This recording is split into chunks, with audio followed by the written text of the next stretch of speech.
হরে কৃষ্ণ, রাধে রাধে বন্ধুরা। গিরিধারী গোপাল সোনা চ্যানেলে তোমাদের সবাইকে সুস্বাগতম। তোমরা সবাই কেমন আছো? আশা করি তোমরা সবাই ভালো আছো গোপাল সোনার কৃপায়।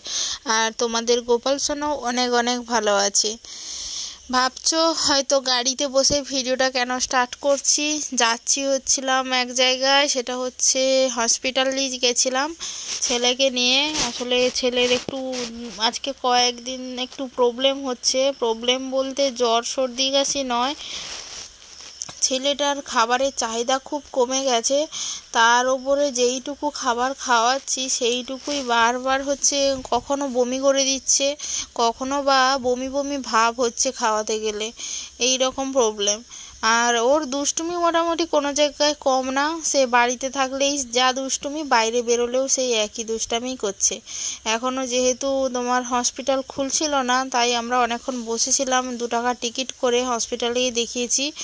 তারপরে যাই হোক একটু দেখিয়ে ওষুধ তো পাচ্ছিলাম না, কয়েকটা দোকান থেকে দুটো ওষুধ কেনার ছিল, কিনে হচ্ছে তারপরে একটু কেনাকাটা ছিল, কমই কেনাকাটা করেছি।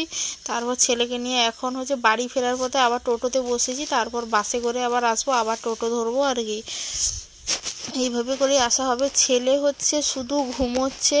সেই হসপিটালে যতক্ষণ ছিল, ডাক্তার দেখানোর পর থেকেই হচ্ছে ও ঘুমোচ্ছে। ওই ঘুমোনো ছেলেকে নিয়ে এই চড়া রোদে মানে হাঁটতে যে কি কষ্ট হয়েছে তোমাদেরকে আর কি বলবো, প্রচুর কষ্ট হয়েছে। তারপরে বাসে করে আসার পর বাড়ি যে আসবো, যেই টোটো ধরে সেইখানে বসছিলাম, একটা ঠান্ডা কোল্ড ড্রিঙ্কস কিনে খাচ্ছিলাম একটু। এগুলো যেহেতু খাওয়া ভালো না, তাই ছেলেকে দেইনি, কিন্তু ছেলেটা চাইছিল। কাঁথি থেকে বাড়ি এসে একটু বিশ্রাম নিয়ে প্রসাদ পেয়ে এইমাত্র বসছি। আর আস্তে আস্তেই হচ্ছে বৃষ্টি চলে এসছে, আর এখনও অবধি বৃষ্টি হচ্ছে। এইমাত্র প্রসাদ পেয়ে উঠে বসলাম। ছেলেও প্রসাদ পেয়েছে। রান্না করে ভগবানকে ভোগ লাগিয়ে দিয়ে গেছিলাম। কিছুটা প্রসাদ অবশ্য পেয়ে গেছিলাম, আর এসে মানে প্রসাদ পাবো বলে সেই রকমভাবেই করেছিলাম। আর এখন দেখো বৃষ্টি এরকম হচ্ছে। এই যে বৃষ্টি পড়ছে, এইখানে পর্দা দিয়ে দেওয়া হয়েছে, না হলে জল ঠিকরে যেহেতু ঘরে চলে আসবে, সেই জন্য আর কি। বিদ্যুৎও মারছে, এই যে দেখতে পাচ্ছ, আওয়াজও হচ্ছে। আর আজকে সত্যিই বড্ড হাঁপিয়ে গেছি, কারণ যাওয়ার সময় মাথার উপর এত রোদ্দুর ছিল। ছেলেকে একা হাতে 2টো ব্যাগ নিয়ে যেতে অনেক সমস্যা হয়েছে। তাও বেশি সমস্যা হয়েছে কারণ ছেলে রাস্তায় পুরো ঘুমিয়েছিল। ঘুমোনো বাচ্চা নিয়ে যেতে তো বেশি কষ্ট। যদি বাচ্চা মানে মানে স্বাভাবিক থাকে, না ঘুমিয়ে, তখন তাও বাচ্চাকে নিয়ে যাওয়া যায়। আর ঘুমোনো বাচ্চা প্লাস ব্যাগ টেনে টেনে রোদে নিয়ে যেতে, শহরের ওপরে রোদটা একটু বেশি মাথায় লাগে।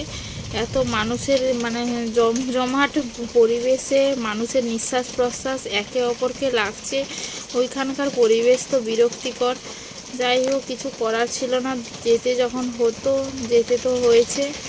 আর অনেক কিছু কেনাকাটার ছিল, কিন্তু এই যে ছেলেটা ঘুমিয়ে গেছে বলে আর কিছু কেনাকাটাও করতে পারিনি। রোদে একদম ভালো লাগছিল না, কখন মনে হচ্ছিল যে বাড়ি আসবো। যাই হোক, বাড়ি এসছি, এখন ভালো লাগেনি, একটু শুয়ে পড়বো। তারপরে বিকেলে উঠে কাজ টাজ করি, যা করি করবো। খাওয়া দাওয়া হয়েছিল, থালা বাসন পড়ে আছে। বৃষ্টি হচ্ছে, ধুতে যাব কিভাবে, ঘাটে ভিজে যাব। তাই এখন একটু শুয়ে পড়ি, বিশ্রাম নেই, তারপরে যা হয় হবে। আর তোমাদের আমার যারা ভিডিও দেখো, তোমাদের কারুর বাড়ি যদি কাঁথি হয়ে থাকে, অবশ্যই কিন্তু কমেন্ট করে জানাও। আমাদের তো টুকিটাকি মোটামুটি জামা কাপড় বা অসুখ বেসুখ যাই হোক না কেন, আমাদের কাঁথিই যেতে হয়। যাই হোক, আজকের ভিডিওটা এখানেই শেষ করছি। যদি ভিডিওটা ভালো লাগে অবশ্যই কিন্তু লাইক কমেন্ট শেয়ার করতে একদম ভুলো না। আর আমাদের চ্যানেলে যদি নতুন হয়ে থাকো, অবশ্যই কিন্তু পাশে থাকা সাবস্ক্রাইব বাটনটি অন করে পাশে থাকো এবং সঙ্গে থাকো। দেখা হচ্ছে নেক্সট ভিডিওতে। হরে কৃষ্ণ, রাধে রাধে, হরি বল।